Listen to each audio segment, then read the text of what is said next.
രാവിലെ എണീറ്റ് തന്നെ കണ്ണാണ് ഇന്ന് കാണാമല്ലോ എന്ന് വിചാരിച്ചിട്ടാണ്. പോയിട്ട് 2 ആഴ്ച ബൈക്ക് റാലി പറഞ്ഞ് പോയതാണ്.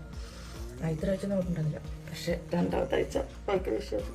പിന്നെ കണ്ണാണ് അങ്ങനെ രാവിലത്തെ പണിയൊക്കെ കഴിഞ്ഞ് ലീവിന് സെറ്റാക്കി ഇതേ സ്കൂളിൽ വിട്ട് ഇതേ പണിയാണ് ലിയോ. അപ്പോൾ ബാക്കി പണിയൊക്കെ കഴിഞ്ഞു, കുളി കഴിഞ്ഞു, ഫുഡൊക്കെ ആക്കി. ഇനി ലിയോ ബേബിനെ വിളിക്കാൻ വേണം. അങ്ങനെ സ്കൂളിൽ നിന്ന് ഒന്ന് ഫുഡൊക്കെ കഴിച്ച് പിന്നെ പുള്ളിക്ക് ഉറങ്ങണ്ടെന്ന് പറഞ്ഞ് താഴെ പോവാണ്. അപ്പോൾ ഈ പട്ടി കുഞ്ഞുങ്ങളെ കണ്ട് അങ്ങനെ താഴെ പോയി കുറച്ച് നേരം അവിടെ ഇരുന്നു. അങ്ങനെ അതിലേക്ക് കുറച്ച് നേരം ലീവ് നടന്ന് പിന്നെ ഉറങ്ങി കഴിഞ്ഞപ്പോഴാണ് വിളക്ക് കത്തിച്ച് കഴിഞ്ഞപ്പോൾ കണ്ടിട്ട് വിളിച്ചു വാ ഞാൻ വന്നു എന്ന് പറഞ്ഞിട്ട് അങ്ങനെ ഞങ്ങൾ കൂട്ടാൻ പോകണേ. ഇതേ കണ്ട സന്തോഷത്തിൽ ലീവ് ഭയങ്കര സന്തോഷത്തിലാണ്. വന്ന് വീട്ടിലെത്തി കണ്ടപ്പോൾ എളി കയറിയതാണ്. അങ്ങനെ വീട്ടിലെത്തിയിട്ട് ഭയങ്കര സന്തോഷമായിട്ട് എത്ര ദിവസത്തിന് ശേഷം കാണണേ. ലീവ് ബേബിക്കും എനിക്കൊക്കെ കുറേ സാധനങ്ങൾ കൊണ്ടുവന്നിട്ടുണ്ടായിരുന്നു. കണ്ടിട്ട് ലീവ് ഭയങ്കര ഹാപ്പി ആയിട്ടോ. ഞാനും ഭയങ്കര ഹാപ്പി ഉണ്ട്. കാരണം 2 ആഴ്ച ഭയങ്കരമായിരുന്നു, എനിക്ക് പറ്റണ്ടായിരുന്നില്ല. അങ്ങനെ ഇതാ കുറേ സാധനങ്ങളൊക്കെ കൊണ്ടുവന്ന് കണ്ണേണ്ട ഞാൻ മന്തി ഉണ്ടാക്കി വെച്ചിട്ടുണ്ടായിരുന്നു. അപ്പോൾ അതൊക്കെ കണ്ടു. അപ്പം തന്നെ കണ്ണേട്ടൻ പോയി. ഞങ്ങളെല്ലാ സാധനങ്ങളും നോക്കി ഫുഡൊക്കെ കഴിച്ച് ഞങ്ങൾ കിടന്നു. പപ്പ വന്നില്ല അല്ലേ?